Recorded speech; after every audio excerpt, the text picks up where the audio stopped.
মন্টেশ্বরের ঘটনা নিয়ে আক্রমণাত্মক কীর্তি আজাদ। তিনি বলেন, দিলীপ ঘোষ নিজেকে গুন্ডা ভাবছেন। মিথ্যা কথা বলার রাজা হচ্ছেন মোদি আর অমিত শাহ। তারা হলেন অভদ্রতার রাজা। উদ্দেশ্য প্রণোদিতভাবে দিলীপ ঘোষ অশান্তি করেছেন। তার এমন আচরণ বুঝিয়ে দিচ্ছে যে তিনি হাঁটতে চলেছেন। দিলীপ ঘোষ মানুষ নয়, শয়তান। নির্বাচনের দিন 25-30টা গাড়ি নিয়ে ঘুরেছেন। নির্বাচন কমিশনকে বারবার বলেও কোনো ফল হয়নি। ইলেকশন কমিশনের নয়, মোদির কোড অফ কন্ডাক্ট তৈরি হয়েছে। দিলীপ ঘোষের জেলে যাওয়া উচিত, উনি সমাজের জন্য বিপদ। এই অভিযোগ করেন তৃণমূল প্রার্থী কীর্তি আজাদ। আসুন শোনাই কি বলছেন তৃণমূল প্রার্থী কীর্তি আজাদ, শুনুন। हो रहा है, कोई समस्या नहीं है, वो नहीं हो रही। आपके सामने है दिलीप घोष का जो साथ में फोर्स घूम रहा वही लोग कर रहा है। 26 गाड़ी ले लोगों को डरा रहा है, धमका रहा है। उसको कहीं वोट हो नहीं रहा है, उसका एजेंट कहीं है नहीं। और वो यही चाहता है कि इस तरह के झगड़ा झमेला हो और नाम उसका रहे बस, क्योंकि ये अंतिम बार है। यहाँ से तो कंप्लेंट हम लोगों ने पहले भी उसको करके रखा उसके बारे में, लेकिन अभी तक उसका कोई जवाब नहीं आया है। इलेक्शन कमीशन ने क्यों छोड़ दिया है, ये मॉरल कोड ऑफ कंडक्ट है या मोदी कोड ऑफ कंडक्ट चल रहा है। लाठी चार्ज किया आपने, यहाँ पीसफुल पोलिंग हो रही थी, पीसफुल पोलिंग थी, कोई लाठी चार्ज की आवश्यकता नहीं थी। वो उतर कर लाठी चार्ज करवाने लगा, आपके सामने लोगों ने कहा है। और वो जानता है कि उसका यहाँ पर कोई वोट है नहीं, वो जानबूझ करके आया प्रॉब्लम करने के लिए। पहली बात तो ये बताइए, अगर कोई उसको गो बैक कहा या नहीं कहा हमको मालूम नहीं। अगर मान लीजिए गो बैक कहा भी, तो क्या वो लाठी चार्ज करवा देगा किसी के ऊपर? क्या ये लोकतंत्र है? ये लोकतंत्र को खत्म करती है भारतीय जनता पार्टी, करेगी। दिलीप घोष से आप क्या अपेक्षा रख सकते हैं? और दिलीप घोष से आप क्या अपेक्षा रखते हैं? हमने सोचा शायद कुछ असर होगा अच्छाई का उसके ऊपर। वो महिलाओं को गाली दे रहा है, यहाँ पर आके उसने उकसा करके लाठी चार्ज करवाया है। वो अपने आप को इतना ही बड़ा गुंडा समझता है, तो उसको चुनौती देते हैं, आ जाए मिल ले हमसे कहीं पर। लेकिन कभी हमारे कर्मी को या यहाँ के लोगों को छूने का या कुछ करने का प्रयास करेगा तो ये उसके लिए ठीक नहीं होगा। ये घटना बीजेपी वाले हैं, इन लोगों के पास कोई जवाब कुछ नहीं है। ये खत्म लोग हैं, ये दिलीप घोष तो बिल्कुल ही खत्म है। और जिस प्रकार की बात आजकल नरेंद्र मोदी कर रहा है, वो चाह रहा है कि घटना हो इस प्रकार की। झूठ बोलने का राजा है मोदी, और ये अभद्रता का राजा है। जो दो बेचारे ये शरीफ पति पत्नी वोटिंग करने के लिए जा रहे थे, उनको रोक करके उतरना, साइड में करना, मारना, आदेश देना सेंट्रल फोर्स को, तो यह इसकी भड़ास दिखाता है कि यह आदमी बुरी तरीके से हार चुका है। और ये शुरू से जिस तरीके की हरकत कर रहा है, उससे साफ है कि ये कुछ न कुछ करना चाहता था। ये इंसान नहीं, एक हैवान है जो इस तरीके की हरकत करता है। इतना पुलिस फोर्स रख के किया, अगर खुद कर लेता बिना फोर्स के तो देख लेते क्या कर लेता। तो यह उचित नहीं है। ऐसे आदमी को समाज में रहने का कोई अधिकार नहीं है। অন্যদিকে রাজ্যের মন্ত্রী সিদ্দিকুল্লাহ চৌধুরী বলেন, দিলীপ ঘোষ বিজেপি ছেলেদের লজ্জা হওয়া উচিত। বিষ খেয়ে পুকুরে ডুবে মরো। কি করতে বিজেপি করছো? দিলীপ ঘোষের নামে, তার সঙ্গে থাকা সেন্ট্রাল ফোর্সের নামে, নির্বাচন কমিশনের নামে সুস্পষ্ট অভিযোগ হবে থানায়।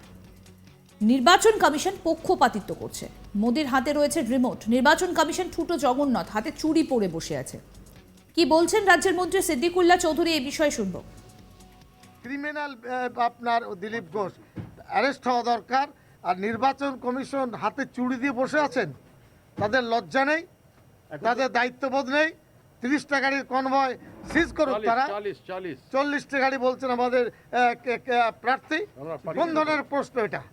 গাজরে করে নির্বাচনকে ভণ্ডুল করতে চাইছেন।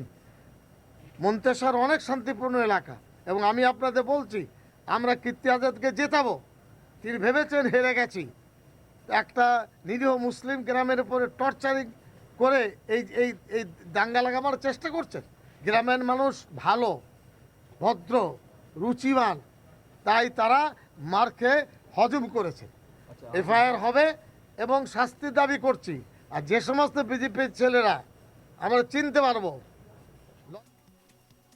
প্রসঙ্গত বলি, ভোট গ্রহণের দিন মন্টেশ্বরে অশান্তি ছড়ায়। বিজেপি প্রার্থীকে ঘিরে তুমুল উত্তেজনা ছড়ায় পূর্ব বর্ধমানের মন্টেশ্বরে, রক্তও ঝরে। দিলীপের নিরাপত্তার দায়িত্বে থাকা কেন্দ্রীয় বাহিনীর জওয়ানদের লক্ষ্য করে চলে ইট বৃষ্টি। অভিযোগ, কেন্দ্রীয় বাহিনীর জওয়ানদের মারে কপাল ফাটে এক তৃণমূল কর্মীর। কি বলছেন সেই আক্রান্তের স্ত্রী, শুনবো। ধাক্কা লেগে গেল।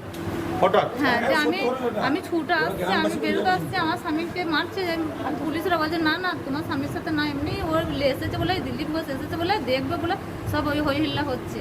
তারপরে কে বললো যে দেখো তোমার স্বামী করে মেরে রেখে দিয়েছে, তখন আমার স্বামীর কোনো জ্ঞান নেই কো, তখন আমরা ভোটও দিতে পারিনি কো। আমাকে বললো তোমরা এবার চলে যাও, পুলিশরা বললো তুমি চলে যাও, ভোট থাক, আমরা স্বামীকে নিয়ে তাড়াতাড়ি হসপিটাল চলে যাবো। না, পুলিশও গেছিল, কেন্দ্র বাহিনীরাও ছিল। তাদের সামনে হয়েছে তো। কোথায় লেগেছে আপনার স্বামী? আমার এই তো স্বামীর ওই চোখে চোখে। সেলাই হলো, সেলাই হয়েছে, মাথায় লেগেছে, লাঠি চার্জ করেছে, অনেক এই তো জায়গায় লেগেছে, এই তো রক্ত সব ঝরে যাচ্ছে। সব আপনারা ধুয়েছে। দেখেন কি অবস্থা, এই যে আমরা গরিব মানুষ। এই তো ব্লাড।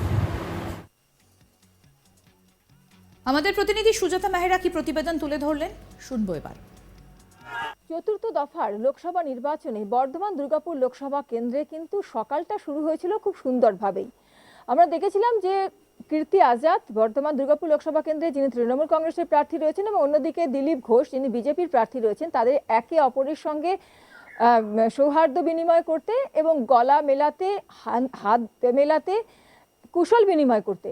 কিন্তু তার কিছুক্ষণ পরই কিন্তু এই কুসুমগ্রাম বাজারে যখন এরকম ঘটনা ঘটায় দেখি আমরা ঘটতে, এত সুন্দর একটা পরিবেশ তৈরি হতে, কিন্তু তার পরবর্তীকালেই কিন্তু দুপুর গড়াতেই এখান থেকেই যখন দিলীপ ঘোষ পৌঁছান মন্তেশ্বরেরই তুল্লা গ্রামে, সেখানে যে বুথ ছিল সেই বুথে তিনি যখন পর্যবেক্ষণে যান, কেননা তাদের কাছে যেটা জানা যাচ্ছে অভিযোগ ছিল যে সেই বুথে বিজেপির এজেন্টকে বসতে দেওয়া হয়নি। এই বিষয়টা নিয়েই যখন দিলীপ ঘোষ সেখানে পৌঁছান, তখন দিলীপ ঘোষের গাড়ি এবং দিলীপ ঘোষকে লক্ষ্য করে তৃণমূলের কর্মী সমর্থকদের তরফ থেকে কিন্তু উঠে আসে গুন্ডা দিলীপ ঘোষকে চাই না, জয় বাংলা এরকম স্লোগান। এতে ক্ষিপ্ত হয়ে ওঠেন দিলীপ ঘোষ, এটা জানা যাচ্ছে, এবং তিনি গাড়ি থেকে নেমে যারা ওখানে স্লোগান দিচ্ছিল তাদেরকে ঠেলাঠেলি করেন এবং এতে আরও ক্ষিপ্ত হয়ে ওঠে পরিবেশ। সেখানে তৃণমূলের যারা কর্মী সমর্থক ছিল তারা আক্রমণাত্মক হয়ে ওঠে। এরকম পরিস্থিতির সৃষ্টি হতে কিন্তু দিলীপ ঘোষের তরফ থেকে যেটা অভিযোগ রয়েছে যে তিনি তার নিরাপত্তারক্ষীদের আদেশ দেন যে পরিস্থিতি সামলানোর জন্য, এবং তখনই লাঠিচার্জের মতনও পরিস্থিতি তৈরি হয় এবং দিলীপ ঘোষের যারা সিকিউরিটি ছিলেন তারা রেডে করে তেড়ে যান তৃণমূল কর্মী সমর্থকদের দিকে এবং সেখান থেকে একটা উত্তপ্ত পরিস্থিতির সৃষ্টি হয়। অভিযোগ মহিলাদের তরফ থেকে যারা ওখানে তৃণমূলের কর্মী সমর্থক এবং ভোটাররা ছিলেন তারা জানাচ্ছেন এই দিলীপ ঘোষ তাদেরকে গালিগালাজও করে। এতে পরিবেশ আরও ক্ষিপ্ত হয়ে ওঠে এবং তার ফলে ওখানে যারা তৃণমূল কংগ্রেসের কর্মী সমর্থক ছিল তারা কিন্তু দিলীপ ঘোষের গাড়ির সামনে বসে পড়েন এবং তাদের সরাতে যখন পুলিশ এবং নিরাপত্তারক্ষীরা তেড়ে যায়, আরও পরিস্থিতি উত্তপ্ত হয়ে ওঠে। দিলীপ ঘোষের কাফিলা নিয়ে যখন ওখান থেকে নিরাপত্তারক্ষীরা এবং পুলিশ কর্মীরা বেরিয়ে আসছেন, তখন কিন্তু তৃণমূলের কর্মী সমর্থকদের তরফ থেকে ইট বৃষ্টি করা হয়, ভাঙচুর চালানো হয় গাড়িকে, দিলীপ ঘোষের এবং কিছু মিডিয়ার গাড়িও সেখানে আক্রান্ত হয়। এরপরে আরও আপডেট পেতে দেখতে থাকুন আজ তাক বাংলার ইউটিউব চ্যানেল, সাবস্ক্রাইব করুন।